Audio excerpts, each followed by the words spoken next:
Pozdravljeni.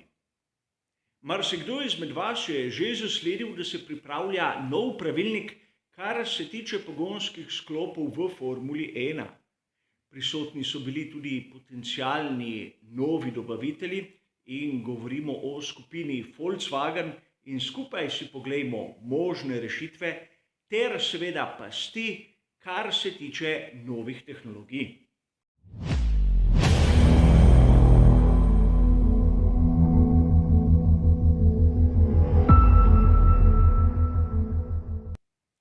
Preden začnemo s podrobno razlago tistih sprememb, ki jih lahko pričakujemo v prihodnosti, kar se tiče pogonskih sklopov Formule 1, še nekaj kratkih pripomb. Prva in verjetno najbolj važna je ta, da gre za moje osebno videnje in to videnje temelji na mojem osebnem znanju. Zdaleč ne trdim, da moj pogled na to zadevo je edini pravi in da se bo, tako kot pravim sam, tudi zgodilo v prihodnosti. Kolikor kdo izmed vas ima boljši, bolje argumentiran pogled, naj ga prosim izrazi v pripombah. Z veseljem ga bom prebral, pokomentiral in seveda, ukolikor bo prepričljiv, tudi spremenil svoje lastno mnenje. In druga zadeva, katere pa menim, da se moramo vsi mi zavedati, je ta, da sedanji dobavitelji pogonskih sklopov Formule 1 hočejo ohraniti čim bolj podobno stanje sedanjemu. Torej, ohraniti hočejo vse elemente, na katere smo se navadili že danes. Lep primer. Cosworth je javno povedal, da ukolikor bo ostal MGUH prisoten tudi v prihodnosti v pogonskem sklopu Formule 1, njih ne zanima sodelovanje v seriji. MGUH je tisti element vezan na turbokompresor, ki izkorišča izpušne pline. In ogromno znanja ter sredstev je potrebno vlagati v ta element, ki pa je, kot sem že mnogokrat povedal, po mojem mnenju neuporaben, na primer v vsakdanjem življenju. A v svetu Formule 1 je in že v naslednji sezoni so se ga poizkusili rešiti, a dobavitelji so bili soglasno proti. To, da bo MGUH ostal tudi v bodoče, je možno sklepati iz tega, ker smo videli predstavnike Audija in Porscha ter ne Coswortha. Zakaj bi jih vabili, če so vedeli, da jih ne bo zraven?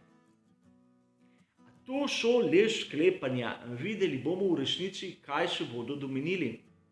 A moje razmišljanje izhaja iz teh predpostavk, ki sem jih pokazal. Prva sprememba, katero lahko pričakujemo, je vezana na gorivo. In tu govorimo o tistih bioetanolih.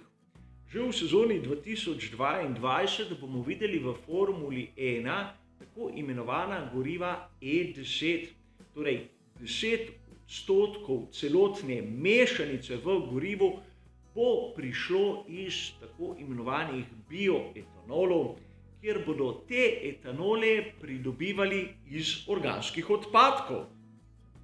Izjemno lepo se sliši, kajti organski odpadki ostajajo, kvečjemu zginejo in priznati si moramo, da tako ali drugače bi pustili enak ogljični odtis.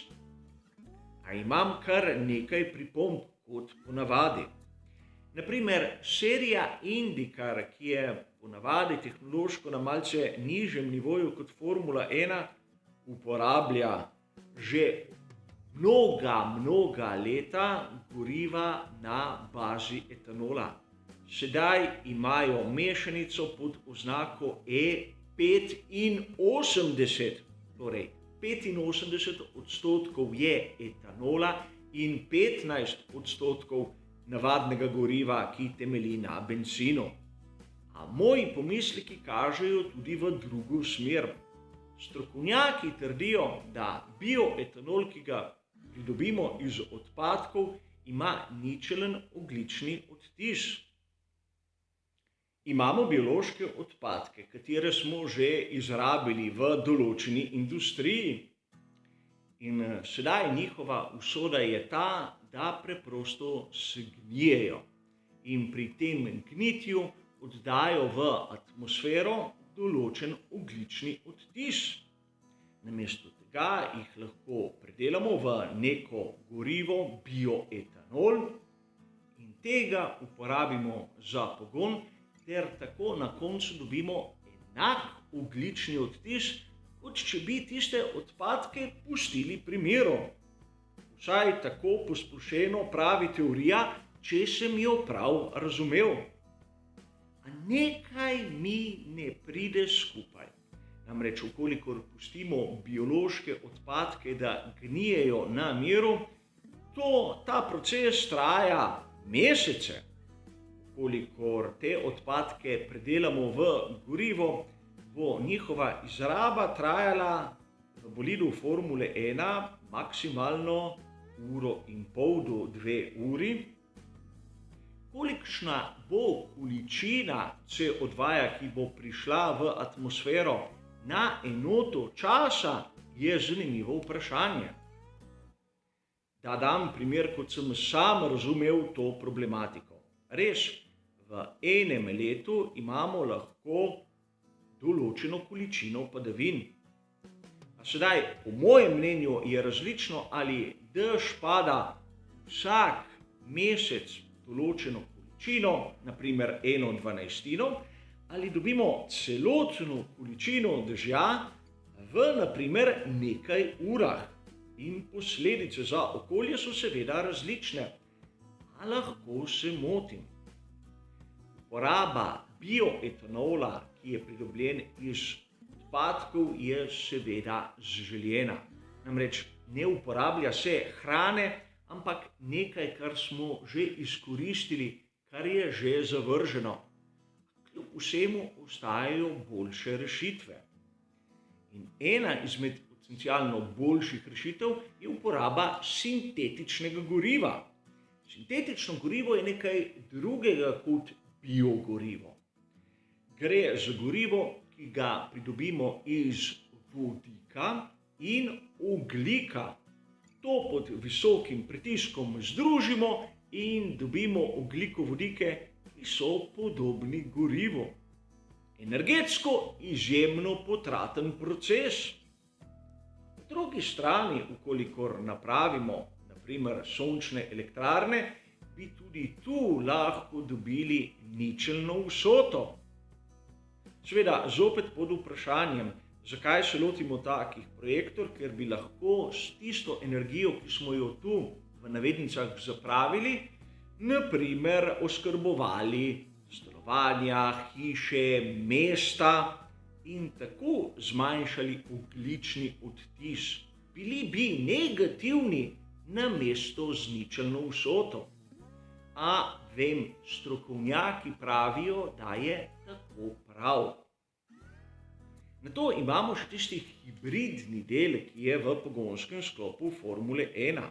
Danes je izjemno omejen pri porabi in pri obnavljanju same energije. Tu bi lahko sprostili pravilnik in dobavitelji bi lahko dobili bolj učinkovito rabo. A pri hibridnem pogonskem sklopu je kar nekaj vprašanj, katera se mi porajajo. Kolikor pogledamo sam hibridni pogonski sklop, ta izkorišča energijo, ki bi jo drugače dobesedno zapravili. Dobiva naprimer kinetično energijo pri zaviranju. A po drugi strani nikjer nisem videl, koliko energije je vložene v baterijo, torej da pridobivajo rudo, da jo spravijo do proizvajalca, da napravijo baterijo in da jo na koncu razgradijo. Sedaj, imamo 20 bolidov, pravilnik dovoljuje 2 bateriji na sezono brez kazenskih mest. Kolikor malce pretiravam, lahko rečem, da v celotni sezoni Formule 1 porabijo 50 baterij in mislim, da se držim izjemno nizko. Je kdo kdaj izračunal, koliko energije, koliko ogljičnega odtisa smo prihranili z zmanjšanjem količine goriva, ki je bil porabljen v termičnem pogonskem sklopu, kolikšen je ogljični odtis teh baterij, ki se porabi. Smo prihranili nekaj, smo približno tam, ali je proizvodnja in reciklaža baterij zahtevala bistveno več, kot smo v resnici prihranili. Vprašanje, na katerega nimam odgovora, ampak če poslušam vse te teorije vezane na okolju, se po mojem mnenju upravičeno sprašujem. Kakšna je moja vizija v prihodnosti? Kombinacija vseh treh smeri, tako bioetanolov kot sintetičnih goriv, seveda s povišenim deležem hibridne tehnologije. A obstaja nek dvom na dnu moje duše, da v svetu motošporta ne gledamo v pravo smer. Bolidi Formule 1 postajajo iz sezone v sezono težji. Ne zaradi tega, ker bi tehnologija to zahtevala, ampak ker hočejo imeti na samem pogonskem sklopu zmeraj nove elemente.